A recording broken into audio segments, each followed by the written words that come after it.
Good evening, and welcome to Business Blitz on the Melting Pot Radio Network. I am your host, Daniel Trowick. My partner in progress, Miss Dani Wright, is out tonight. As we all know, it is back to school time. She is back in the dorms, getting her students situated in their dorms. You know, she's a RA, so you know she's busy. She is busy, so we just are going to rock out tonight without her. But listen, tonight we have an amazing show for you guys.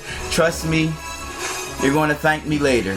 You're going to thank me later. And as you all know, on Business Blitz, we always let you guys know to get your pen and paper ready, because there's so many nuggets and gems dropped on this show each and every week, and tonight is not going to be any different. We have an amazing guest that is going to be live on the air with us tonight. Well, excuse me, not live, but will be on the air with us tonight. So I'm excited. So what I'm going to do is just jump right in. So our guest for the evening is the CEO of Flat Out of Hills LLC. She's a serial entrepreneur. She's a speaker. She's just an all-around boss. Let me tell y'all, listen, all-around boss, and we are excited to have her on with us tonight, Miss Dawn Dickson. Dawn, welcome to Business Blitz. Me, you really pumped me up, so I better deliver today. Oh, I am so certain you will. I am so certain you will. I was playing with the clapping sound effects, and I like the way the clapping sounded when you came on. So yes, I'm not pumping you up more than you out there doing. I see you out there working. So we're gonna jump right in. So you are a serial entrepreneur. You have founded multiple businesses over the last decade plus. But, when you were a child, what were your dreams and passions? When you grew up, all the children have those dreams and aspirations of what they want to be when they grew up. What was it for you? You know what? That's an interesting question, because, as a kid, I had really no idea what I wanted to do with my life, and through the course of being an entrepreneur, I've literally been like 7 different careers, but I always was very headstrong, very clear on that I wanted to do what I wanted to do, and I was always a leader. Mm-hmm. And so I think that those things, just me knowing that I like my freedom, I like to do what I wanted to do, I like to have the freedom to create and be on my own schedule and on my own time. I always knew that. I always just didn't like to be told exactly what to do.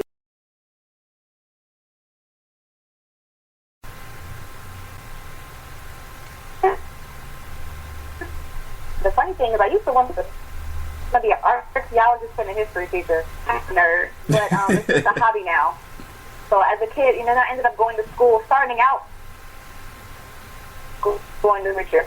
So as you can see how far off that course I've gone. But definitely the things that led me to entrepreneurship was just me being very independent and headstrong, always. Oh yeah, that was something with me that led me down the path of entrepreneurship. So, with me, it was a few different jobs that really just knocked it into my head that I didn't really want to have to answer to someone else about when I can do anything, what I can do, when I can take off, when I can go to be with my children. I didn't like that at all. What was it, a specific job that you growing up that really pushed that entrepreneurial mentality into you and really forced you to look at that in a different way and say, you know what, I love my freedom. I'd rather be my own boss and do my own thing. Was it a specific job that did it for you? Because a particular job. When I graduated from college, I ended up studying journalism, and then I got my first corporate job, and I lasted 7 months, and I've been an entrepreneur since then. So now that's 16 years. Wow, 7 months. So, so you went to college. So you went to Ohio State University, the home of the Buckeyes. I am a Cleveland Browns fan, but I'm also a Penn. Ohio State University. You gotta get it right. I forgot the. I'm so sorry. I'm so sorry. Listen, don't you watch college football? I do, but guess what? This is the thing. I'm a Cleveland Browns fan, so I love my Cleveland area schools and all of that, but I am a Penn State college football fan. So, Okay, we're still cool. Yeah. You're Big Ten, so I still like you. It ain't Michigan, so we're good. Yeah, it's still Big Ten country, but yeah. I don't know. And my partner Dani, she actually is in the Cleveland Akron area over that way, so that's where she is. And you know, she's a HBCU grad. I think she went to Howard. I can't keep up. But yeah, so 7 months. You went to school for journalism at the Ohio State University. You graduated your degree in journalism. You went into the field for 7 months. What was it about it that you just didn't like, or that you just wanted to get away from? I mean, actually, again, I've had so many different career turns. So I graduated with journalism. Realized when I was finishing up my degree program that digital media was like, the future. So I went to school in the 90s. So this was before like the internet news. Like I literally was the first person to do online news at NBC4 station in Columbus, Ohio. Oh wow! That was my job. To post the news, like the news stream online after the fact. So realizing that after I graduated, I actually went back to school. I went to DeVry to just learn information technology. I wanted to learn more computer skills so that I could apply that to journalism. Mm-hmm. So during the course of that program, I got an internship at Nationwide Insurance as a business analyst. And, again, learning more just about the IT world. And I really liked it a lot.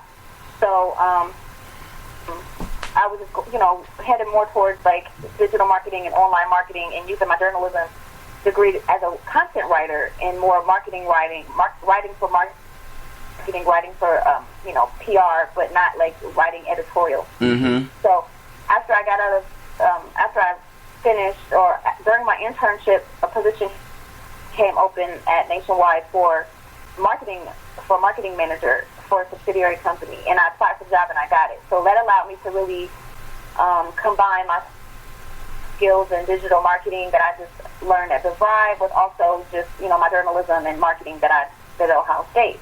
So once I got into that job, I did really well. So I had a great salary. I reported to the president of the company directly. I had a really good position on the great trajectory for, I was already in management, so I started off in management. But I just wasn't really challenged. I did really well, exceeded all of my benchmarks, got bonuses after the first 6 months. But I just wasn't challenged, and I didn't really like the structure. It was just going to work every day. That can't be what life is about. Like, not for me. Going to work every day and going home, and that's it. So I actually decided to start my first business in 2001 with my partner and friend, Brandon Kraft. We both were working at Nationwide, and we started a website called the Urban Star, where people could find out what's going on in the city, and it really just helps to market and promote events in the city using online platform and email. So I used, my journalism skills in that way, and I just found a way to make my own business out of the skills that I was doing in corporate America. After we launched the website, I quit my job about a month later. Wow. After I knew that, my business was taking off, I said, okay, goodbye. And I haven't had a, guaranteed, per se, check since then, so. So that's 15 years ago? Wow. Yeah. Wow, and I'm sitting here looking at your pictures like, oh, she's about 25, 26. Cool. Thank you very much. I'll take that. I'll take it. Yes, okay. Take it, because you done said you was in college in the 90s. I'm like, hold up, what? in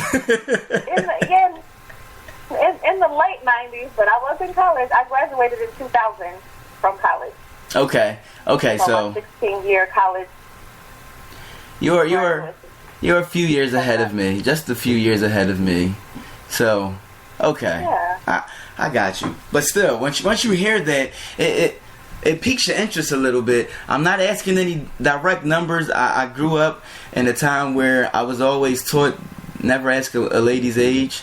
I don't really pay attention to it all the time. It depends on the circumstances, but I'm not going to do that now. So it's okay. I'm 37. I have no shame in my age. It's okay.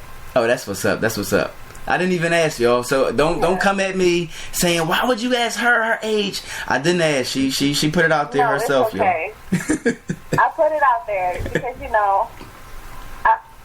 I feel like with age comes, of course, wisdom, and if you can just preserve your physical appearance and take care of yourself, then you'll be wise and beautiful for a long, long time. So yes, that's the plan. That is definitely the plan. So, going with that for a minute, with age comes wisdom. So, of all the things that you've done, personally to preserve your health, to preserve everything that you've learned and to continue to learn, what is the secret? Is there like a special secret that all the ladies are out here just wishing they had the answer to? Or is it just regular everyday things that you do? The secret to... I'm sorry, I couldn't hear you well. What's the secret to... Oh, I'm sorry. Or the secret to... The secret to gaining the wisdom and to looking as young as possible. Oh my gosh. Well, the wisdom comes from learning the lessons. Taking the lessons and learning from them. Mm-hmm. And that's where it comes from. I remember when I was younger, my mom would always say, "There's no way for you to know more than me." And I'm like, well, yeah. Now that I'm older, I get it because it's not about how old a person is, but definitely the more years you've been on this earth, the more situations that you've been in, the more lessons that you've learned, the more you can apply them to your life. So I'm so grateful for all the many lessons that I've had, and especially the really important lessons about business and just interpersonal and personal relationships at a young age that I've been able to carry with me. Just really trusting yourself. I really follow the 4 agreements. So, always do your best. Be impeccable with your words. Don't make assumptions. Those are things that I live by. Don't take things personally, and try to really put those things into practice every day. It's a book called The 4 Agreements that I read when I was about 26. And it really just changed the way I look at things. And anytime a situation comes up, I just try to, say, okay, are you being impeccable with your word? Are you taking things personal? Are you making assumptions? Are you doing your best? And if I can, balance that out, things pretty much end up okay. And then as far as just health and wellness, I mean, the phrase "black don't crack" is a legitimate, accurate